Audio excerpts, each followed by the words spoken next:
Welcome to Live Daf, your online Daf Yomi Shir.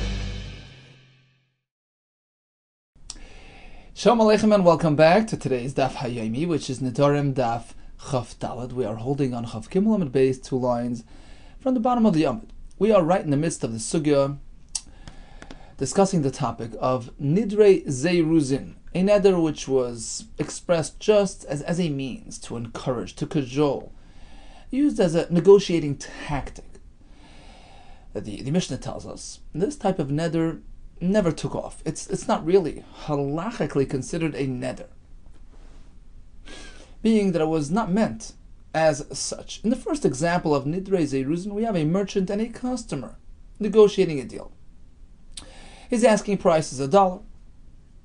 The customer offers 50 cents. Each one entrenches his position by way of a neder, and the Mishnah tells us it was never really meant as a neder. They did not mean this seriously. It was just a negotiating ploy, a tactic used in the marketplace. Ultimately, they're both aiming for middle ground. They're fully flexible, ready to compromise, and the neder is not really valid.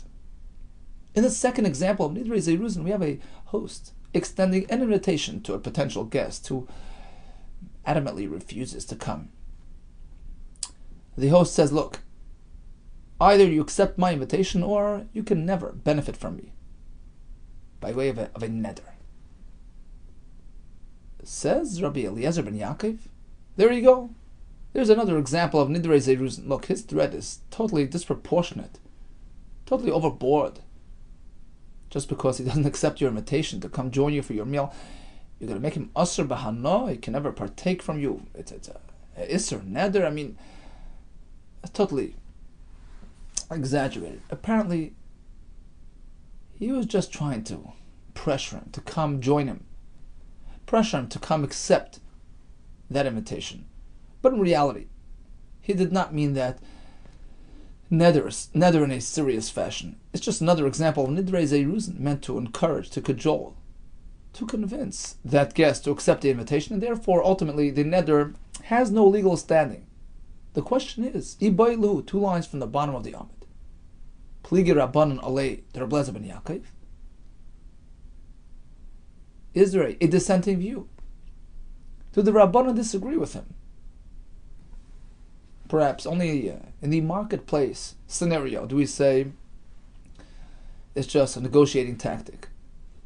But in this case, I mean it seriously. Either you come or you're asr b'hana. So do the Rabbanan disagree with Rabbi Yehuda ben Yaakov, who considers this as well as Nidrei Zeiruzin?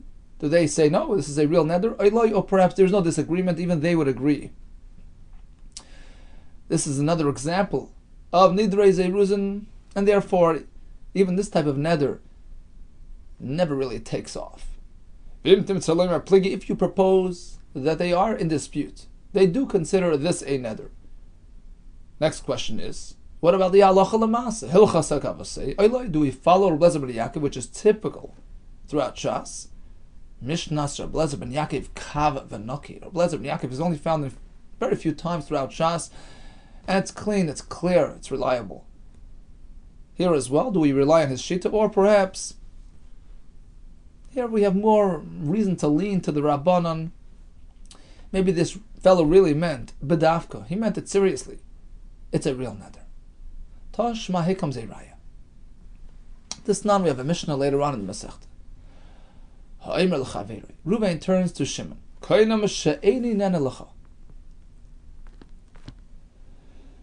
Any hana that I would partake from you is asr like a korban, on condition, if I will not partake anything, I will not be nana.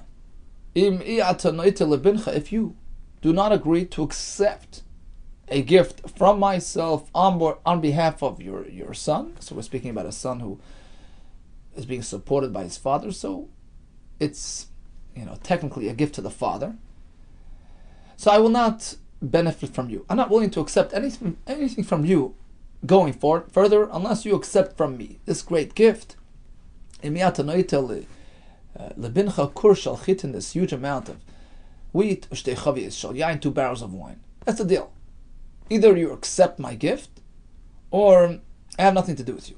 I will not have any anah from you.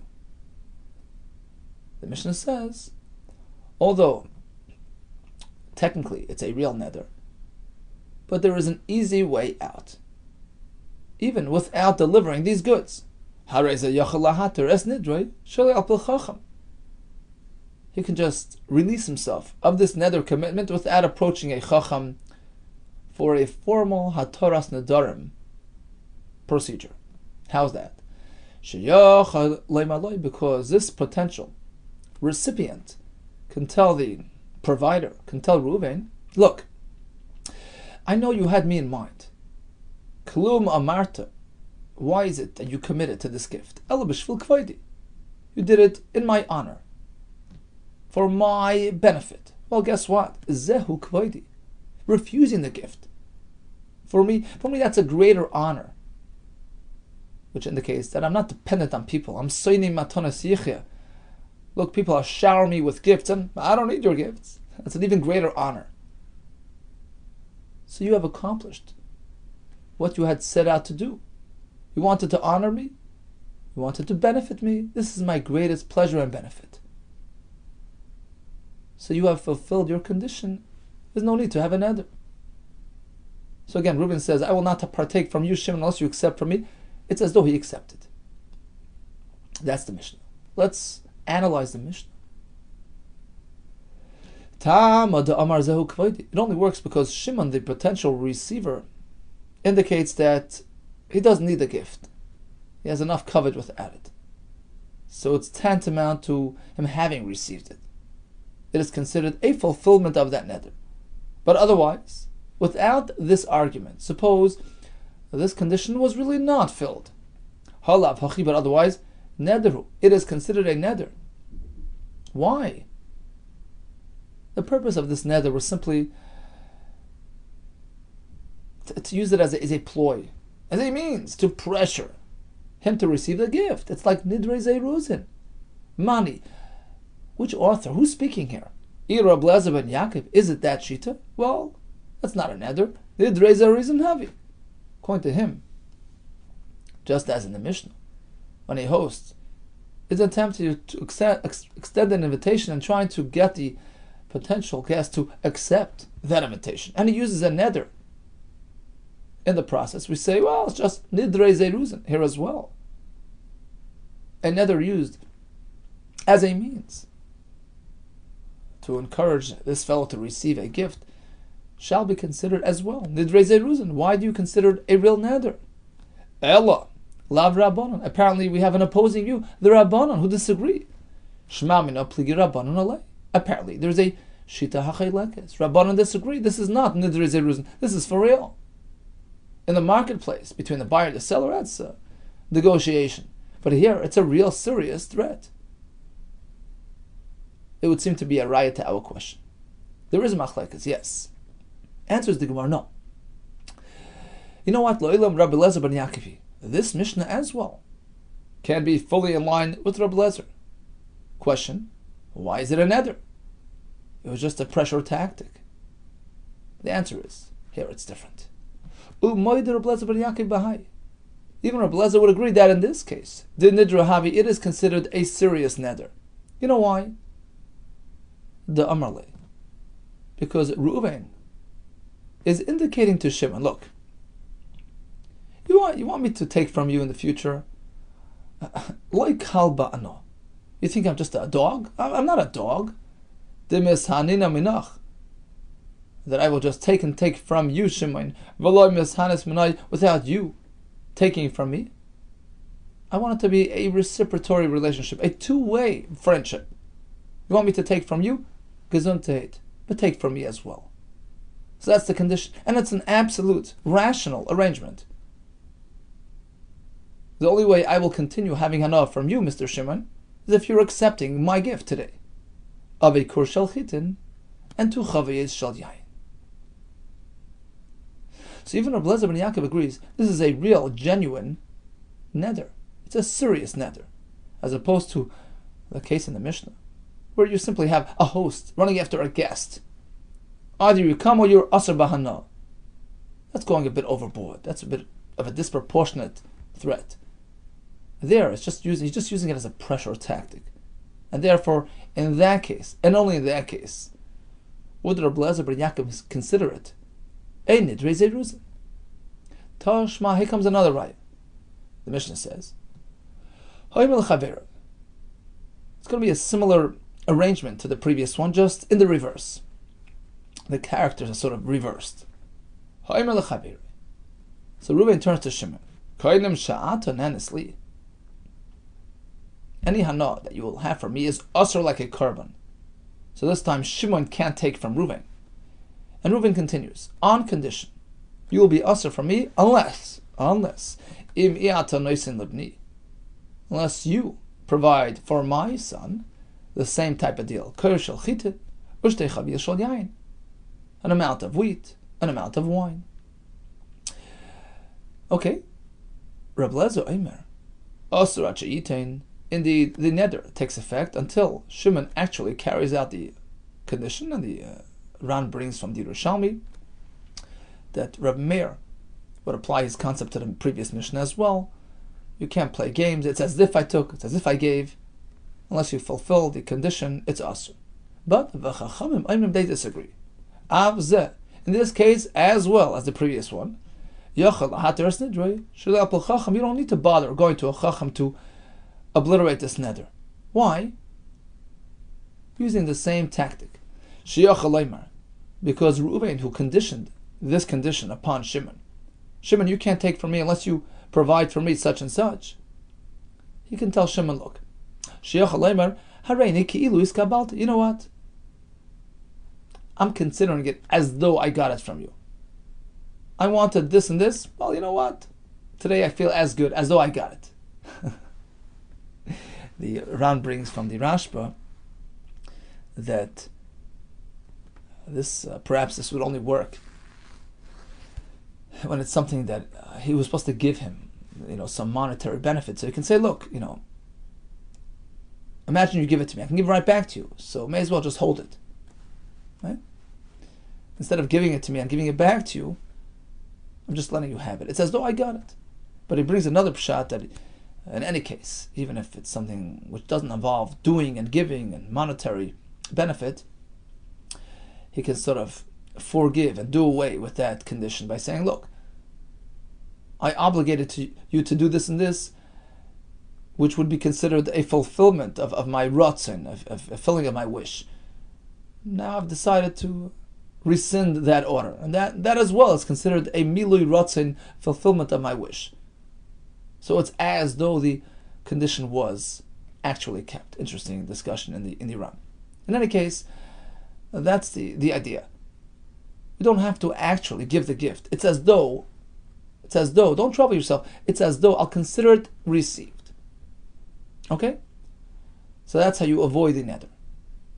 But, says the Gemara, it's pretty clear from the Mishnah that otherwise it is a genuine neder, even though it was just meant as a pressure tactic. Ta'ama de Amar, hareini kilo iskabalti. We cancel the neder because he considers it received. Okay. Halav hachi, but otherwise. Neder, it is a neder. Mani, who's speaking in this Mishnah? Is it Rabbi Eliezer? Nidrei zeruzin havi. This is another classic case of nidrei zeruzin. You can't take anything from me unless you give me this and this. You're just meant to pressure him to do it. Elolav rabbanon. Oh, the fact that the Mishnah considers this a neder, that's because it's shitas rabbanon upli, who disagrees, Rabbi Eliezer. That's an answer to your question. Loi, certainly not, says the Gemara. Loi lam Rabbi Eliezer ben Yaakov. You know what? This Mishnah is fully consistent with Rabbi Eliezer. Why is it considered a neder? I'll tell you why. It's so different than the host and the guest in our Mishnah. Even Rabbi Eliezer would agree that this is an example of a neder. It makes sense that he's being serious. Mishum de Amrle. Because look, Reuven is turning to Shimon. You want to take and take and take from me? You think I'm a king? I'm a provider? It needs to be a two-way deal, a two-way relationship, a two-way friendship. Love Malkana. I'm not a king. The Mahanin Allah, that I'm able to just give and provide for you without you giving anything in return. Let it be a reciprocatory friendship. Otherwise, don't take a thing from me. Interesting. I was thinking that the pasuk, the Medrash says that Esther Hamalka, when she approached Achashverosh, she called him a kelev. Hatzilo miyad kelev yichidasi. This is in Perek Chav Beis, Al Hayelas HaShachar, Perek Chav Beis in Tehillim. Why'd she call him a kelev? The Gemara Nedarim Chav Dalet illustrates the difference, the stark difference between a provider and a receiver and a taker. A provider is called a malka, a melech. A taker, a fellow who's always receiving. A people pleaser, always trying to find favor in other people's eyes. He's always on the receiving end. Is called a kelev. Achashverosh, you're no king, you're no leader. You don't lead, you don't inspire, you don't motivate, you don't provide. It's all about you and your pleasure and your honor.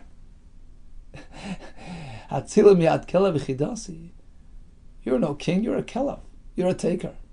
But actually the Medrash says it wasn't the best way to describe a king, because after all, true, Achashverosh by his own right is merely a kelev, but after all he represents Hashem's malchus. He was appointed by Hashem, and kavod malchus was still required. So bottom line is, although Rabbi Yehuda ben Yaakov considers the host-guest threat to be just a surface pressure tactic, nothing meaningful there, just Zeruzin. But when it comes to these two Mishnahs, it makes sense. It's a real neder. I don't want to be a kelev, just a taker. I don't want to be just a melech, a provider. Let's make it even Steven. Otherwise, the neder kicks in. Here comes another raya to our discussion. Tashma. We have a Mishnah. Nidrei Einsin. What is an example of a neder which was violated by way of Einis, beyond his control? In which case he's not obligated, he's not responsible for that. Ruvain made a neder. Look, Mr. Shimon, unless you come join me for lunch, you may no longer have hana from me. V'chalahu, and Shimon the guest fell ill, he cannot arrive. Or his son fell ill and held back his father from coming. A river got in the way. The Mishnah says, and he's potter. Let's make a diyuk. Tama. It's only because he fell ill and it's beyond his control. But otherwise, nederhu, it is considered a neder after, despite the fact that it was just a pressure tactic. It was just a means to get him over here. Why is it a neder? This should be another example of nidrei zeruzin. Mani, who is the author of this mission? Rabbi Yehuda ben Yaakov, Zeruzin Havi. This is just another example of Zeruzin. Elalav Rabban. Apparently it's Rabban. No pligi, and they disagree with Rabbi Yehuda. That's a raya. There's a machlekes. No, Lo Elam Rabbi Yehuda ben Yaakov. Even Rabbi Yehuda ben Yaakov could be speaking this mission. We're not speaking about the same case as our Mishnah, where the host is threatening the guest with a neder. That's certainly nidrei zeruzin. But here it's different. Umi Sarvas. Do you really think that Adre, Mizamna, the host, is the one who triggered that neder Lizamina against the Zamina, the guest? No, that would be a nidrei zeruzin and would not be considered a proper neder. Loi, no, the Zamina Adre, the Zamina, the guest, Adre, he triggered, he initiated. He got the Lemazamna, the host, to make the neder. How's that? The Amalei, the guest, wanted to be invited to the host's party. The Amalei, he tells the host, Mezamnisli Lusudasich, will you invite me to your meal? Amalei, in. Host says, sure, certainly. The guest continues. Neder zeh. Alayich, will you make a neder to ensure that I come, that you invite me? V'nodar. And the host acquiesced. He agreed to make the neder. So here, it wasn't the host chasing the guest, in which case the neder is just a way to get him here. Neder is zeruzin. In the reverse, actually the guest was the one who initiated and triggered this whole process. So when the host complied and made the neder, it's a real neder. He meant it seriously, in fulfillment of his guest's requests. That's a real neder. Except, something happened to keep him from the party. an Eines, okay, Hari Elu Nidrei Einsin, so he's not responsible. But otherwise, this was a real neder. And unrelated to Nidrei Zeruzin. Toshma, here comes another right. Yasser al Kain, Amar B'Lezer ben Yaakov. Furthermore, not only in the case of the host guest, Nidrei Zeruzin, in the next case as well, Rabbi B'Lezer ben Yaakov says, it's considered Nidrei Zeruzin. Reuven tells Shimon,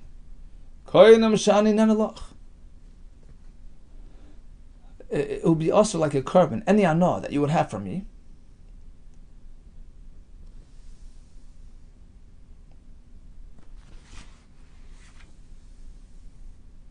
Sorry, that I will have from you, meaning any anah that I will have from you as asr, im iyata masarech etzli. If you don't agree to come join me, to be my guest, v'toichal imi, pas chama, v'tishte imi chamin, have some warm bread, drink a glass of hot drink. A classic case of a guest trying to get a host trying to extend his invitation and pressure his guest to accept. And the Ran points out, unlike the previous Gemara, where it was like a significant offering. Look, I don't want to take from you unless you're accepting from me the huge amount of chitin and the 2 barrels of wine. And as we explained before, that was meant to, circumvent the kelev issue. Apparently, says the Ran, Shimon must have done Reuven a big favor, which prompted Reuven to offer him this huge offering of a kur shel chitin and 2 chavis shel yain. And it makes sense, it's fair that he's not willing to continue taking from Shimon unless Shimon is willing to accept a gift in return. Otherwise, Reuven is like a kelev, just taking and taking. But here, he's only offering him something very minimal, a little bread and water. Apparently, we're not dealing with the same situation where, Reuven feels totally indebted to Shimon. He's just a plain host. Look, I don't want to take from you unless you're willing to accept my invitation as well.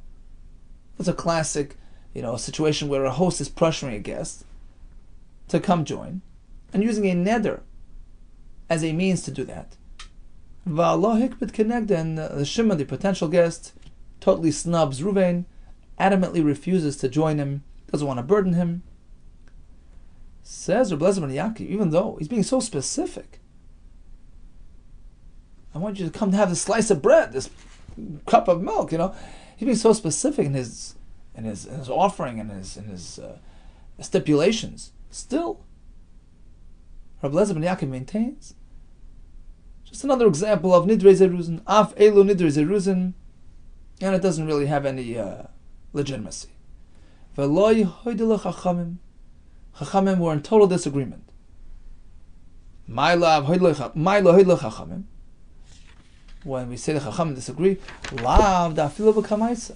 they don't differentiate. They didn't consider this Zeruzin, nor in the first case. And now Mishnah, where it was just a general invitation, come join me, and he refused, and he applied a neder. In both, the Chachamim do not consider it Nidrei Zeruzin. He meant what he said what he meant. Ushmamina, we hear from this that indeed pligi Rabbanon alei Rabbanon on disagreement with Rabbi B'Lezer ben Yaakov Shmamina, it's a right. So they consider this a nidrei, a regular neder. Maya Havalo, so what's the conclusion? L'halacha l'maaseh. A neder employed by a potential host to pressure his guest to accept an invitation. Is that an example of nidrei zeruzin, or is it just the merchants in the marketplace using it as a negotiating tactic? Maya Havalo, what's the conclusion? Tashma, Damar Huna, Halacha, Rabbi B'Lezer ben Yaakov. That's how we paskin. It's nidrei zeruzin. V'chein Amar Adabar Ava, Halacha, Rabbi B'Lezer ben Yaakov. All these are considered nidrei zeruzin, but the Ran points out, except for the exceptions that we mentioned before. Meaning, in a standard host-guest scenario, come to me for the meal, otherwise you can never have anything from me. That's just a way to pressure. That's overboard, that's disproportionate. Why would you make a neder? He did nothing wrong. That's called nidrei zeruzin. So even if he doesn't accept the offer, there's no isser, there's no neder. But in a case where Reuven feels indebted, and he says, look, I don't want to keep on taking from you unless you accept from me as well. I don't want to be a kelev.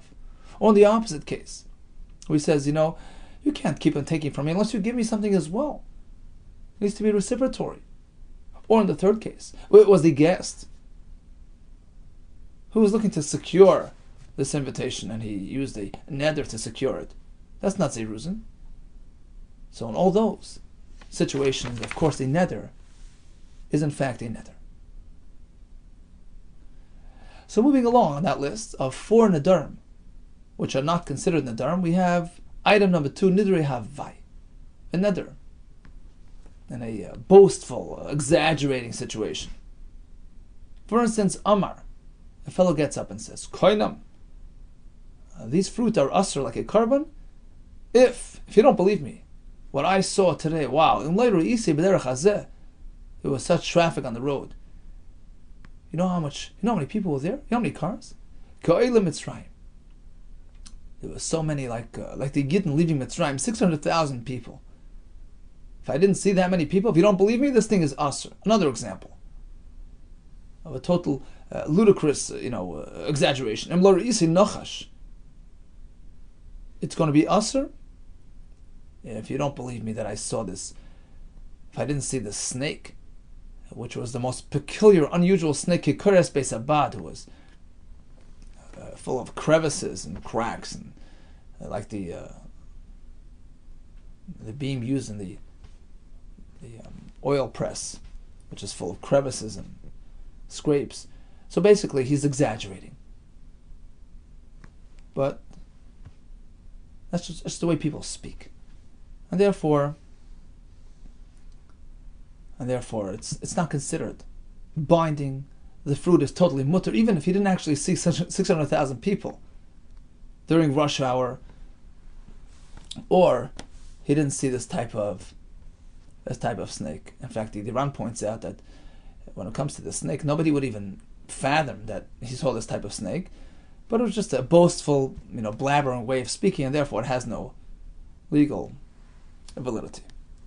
Says the Gemara, Tana, we learned in a brayso, just like the Mishnah tells us that nidrei havai mutar, a neder, which was simply an expression of exaggeration, is considered okay, is mutar, is not legally binding. Shvuos havai asurin, and there's a girsa, shvuos havai mutarin, just as the concept of havai, exaggeration, overspeak, applies to neder, it applies to shvuah as well, and is not legally binding. Asks the Gemara, Hechi dami shvuos havai. How is it that you can have a shvuah havai? Ilema. Perhaps the Amar, he said, shvuah im lo yira'isi baderech hazeh. He says, look, I'm committing with shvuah if I have not noticed this large crowd, this huge crowd on the road. Well, midam, was there anything ka'amar, which he said, meaning it's pretty much incoherent. It's not a properly structured statement. Shvuah, if I did not see, it doesn't mean much. Amar Abaye, rather he meant like this. The Amar, if he says Shvuah shara'isi, I swear that I saw such and such, and of course he expressed himself in an exaggerated fashion, it is mutter as well. The Ran explains, don't think, Shvuah, which is more severe, more harsh than neder, it invokes the Shem Hashem. People perhaps would not express themselves by way of a shvuah if it was just an exaggeration. No, it is acceptable as well. It's a mode of speech. So for instance, he says, I saw this large crowd, I was stuck in traffic as large as Yetzias Mitzrayim. It's just a way of exaggeration. It's not considered a shvuas sheker. Amlei Rav. Imkain, if that was what he said, lamali lamemar, why would the Mishnah even have to, why would the brayso even have to, add that to the list? According to Rava, just as an exaggerated neder is worthless, an exaggerated shvuah is no better, there's no need to even talk about it. V'oid, in addition, he says, number 2, dumya de neder ketani, and the Rush explains, just as neder involves making something usher, if we're to pair up shvuah to neder in the same halacha, then presumably shvuah also involves an item which potentially can become asur. Well, according to you, Abaye, it's just simply, I swear that I saw this. It doesn't really relate to making something asur, and we're meant to compare it to match it to neder. So shvua and neder are in similar fashion, and how is that? Elam Rava, rather like this. Shvua, which is mutter, is speaking about Ba'omer when he says, Ye asru peiros ha'elam alai b'shvua. Look, I am now committing, taking upon myself, with the power of Shavuot, to make all the peiros in the world asur upon me, if what I'm saying is not true. Im lo re'isi, if in fact I did not see b'derech hazeh, on this road, ka'elim Mitzrayim, a huge multitude, a huge crowd, like the Olim Mitzrayim. So even though he related to an item, peiros, making them asur if in fact his account is untrue, we don't take him seriously. It's just an exaggeration, and of course it doesn't affect the status of those peiros. So these are examples of nidrei havai and shvuos havai. Amar Ravina Ravashi, why are they called exaggerations? Who's to say that what he's saying is not an accurate reflection of the actual fact? Vidil Mahai Gavra, maybe this fellow who's claiming to have witnessed a huge crowd like Yetzias Mitzrayim, maybe Kina, a gathering, the Shum Shemoni, of ants, a huge gathering of ants, 600,000 of them. Chaza, that's what he experienced. Va'asak lahain Shmo Olam Mitzrayim, and he simply labeled them, he tagged them Olam Mitzrayim. But it's just another way of him saying, I saw a huge gathering of ants. Shafar Mishtaban, actually, his account is an accurate reflection of the truth. His shvua is emes, is genuine, is real. Why do you call it havai, exaggeration? Ravashi responds, Amalei ki mishtaba, because when a person makes a shvua, adata didan mishtaba. We're going to see this as a recurring theme throughout the next daf, Be'ezus Hashem. When a person makes a shvua, it's based on our understanding, on our perception of the matter. V'anan le'maskina nafshin ashim shemoni. And when we hear about a crowd the size of Olam Mitzrayim, we don't relate it to ants. So if he speaks in this manner, it has to be framed the way we understand things. And the only way to excuse him is by attributing his words to just an exaggerated mode of expression. Okay, so in conclusion, we discussed two types of non-Nedarim, Nidrei Zeruzin and Nidrei Havai. Nidrei Zeruzin can encompass two possible situations. Either the merchant in the marketplace just trying to negotiate a deal. So although they express themselves harshly with neder, they don't mean it seriously. It's just a means to get to the common ground, to get to the compromise. Another example of Nidrei Zeruzin was Rabbi Yaakov, a host pressuring a guest, and using the neder method to get him to come. That too is an exaggerated means of achieving a goal. It doesn't really mean it seriously. Chachamim disagree, but we paskin like Rabbi Yaakov. The Gemara did give us some examples of some exceptions, of examples of cases where even Rabbi Yaakov would agree that it is a proper neder. In a case where he says, look, I don't want to just take and not give, or he says, I don't want to just give and not take. Another example of which was where the guest is the one who initiated this neder. So there it's serious. And we concluded with various expressions of havai, of exaggeration, which are not to be taken seriously. Have atzlacha always, and besuris tevis to you.